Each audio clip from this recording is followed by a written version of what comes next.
Hi guys. Okay, so I know it's winter and it's kind of weird to be making an oily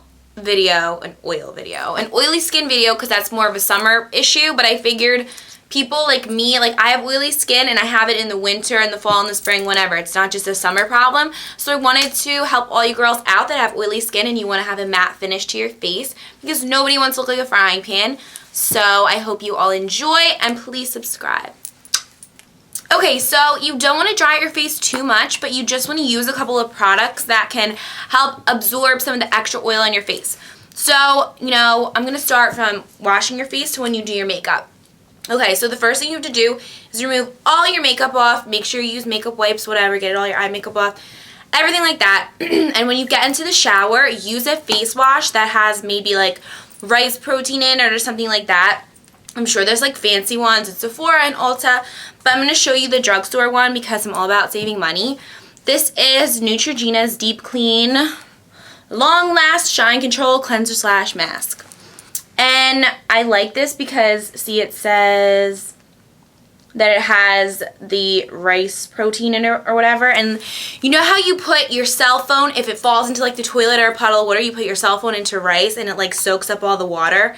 It's kind of like that, how like the rice will soak up all the oil in your face, I guess. That's kind of how I figure it. I don't know if that's right or not. But this is just a good face wash because, I don't know, you can just feel it working. I feel like it's kind of tingly and it's a mask too. So if you just want to spread it all over your face and leave it on for like 3 minutes or so, I think, yeah, 3 minutes, it'll, act as if a mask would and it'll be like really deep cleansing. So you could use something like this when you first get started in the shower. Okay, after your face is cleansed, this step is optional, but if you have really oily skin, you might want to use a toner this one is Oil Minimizing Toner from Olay.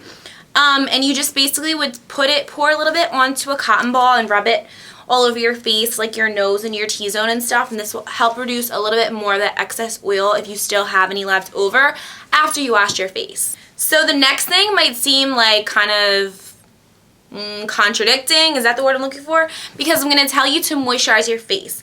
And I know we're like trying to get rid of the oil and not make yourself look even oilier, but the thing is, you just always need to moisturize your face because if you don't, like, your skin's going to it's going to know that it's not moisturized, and the drier it is, it's going to create its own moisture, which is oil from your pores, and that's what's gonna make you look more oily. So if you evenly moisturize your skin and your face and your neck, do your neck too, then your face will not, break out in oil as much because it's already moisturized. Like, your skin wants to moisturize itself, and that's what the oil is. It's coming through your pores. Oh, the two lotions that I like the best, Pond's is a good one. My sister uses this, and I use the generic brand. This is just regular face lotion. It's kind of thick, but it just, I don't know, I feel like once you rub it in, it like dries out really quickly. And then another one, my mom uses this one, it's Olay, and I'll like steal it from her sometimes. This one's good because it has SPF in it, and I don't think Pond's does have a SPF, and you always want to make sure you're protecting your skin from the sun. So that's why I like this one. And I also like the texture it has. It goes on really smooth. And the one that I use is Walgreens brand Dry Skin Cream. And it's not really like dry skin cream, whatever. It's the same thing as Pond's because you can see that it says compare ingredients to the Pond's cream, whatever. That's the one I just showed you. It's basically same exact thing. It's just a little bit cheaper. And this one's bigger than that one too, and it's a lot cheaper. So I like that. Okay, so next, when you are about to do your foundation, you're going to always want to use a primer because it's going to make your makeup look more fresh for longer. And when your makeup looks fresh, your skin doesn't look as oily. So a lot of primers help control oil and keep your makeup looking good, as new. Okay, so one that I use is this one, the Pore Professional from Benefit. And it says it's to help them to minimize the appearance of pores. It goes on so smooth. It's like amazing. It's really expensive. It's from Sephora, where I just got a job at actually. So that's really exciting. Anyway, I don't know, I just love the feel of it. When you put it on your skin, it just feels so smooth. It's like, I don't know, it's like lube, but like not weird like that. Okay, and another one I have is this one. It's a cheaper one, this one from L'Oreal that I really like. It's called Studio Secrets Anti-Dull Skin Primer, and it's weird because it's red. Like, it's pink when you put it on, but once you put your foundation over it, it like makes your skin look better because I guess the pink balances out with something. I don't know. It's supposed to make your skin not look dull, and I like it a lot, and it's cheaper than the one I just showed you. But this one is for light skin, so if you have tan, if you have tan skin, I'm sure they have a one that's like a different color. I forget, it was like green or purple or something like that. But I have pale skin, so I got this one. Okay, and the last one I'm going to show you is actually very relevant to our video because it is Shine Control. If it would focus. Rice Protein Complex Shine Control from Neutrogena. And I was so excited when I found this because I never had seen a primer that was like meant to be for shine control.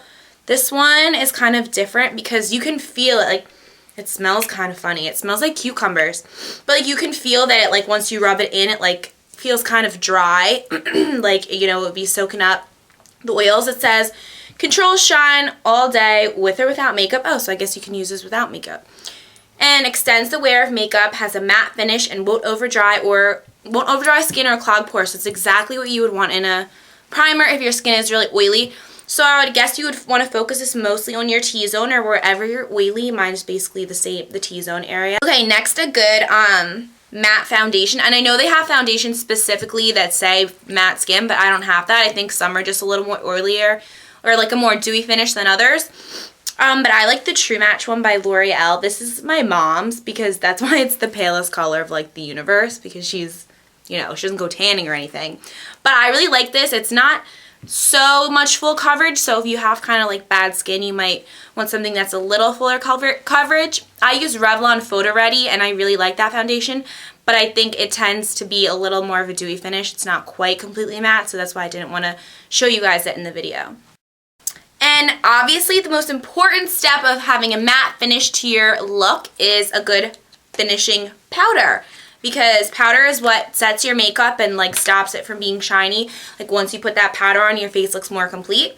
One of my favorite ones is Clinique. I don't know if this is like, it says almost powder makeup, and this is an 01. This is in super, super pale. Again, you can see how pale I was. I mean, I'm still pale right now, but whatever.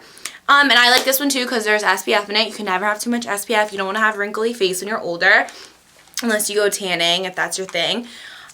Or MAC. I like MAC Studio Fix. This is so old you can't even read the packaging anymore. But I like this one too, and this one's a little bit more fuller coverage of a powder foundation.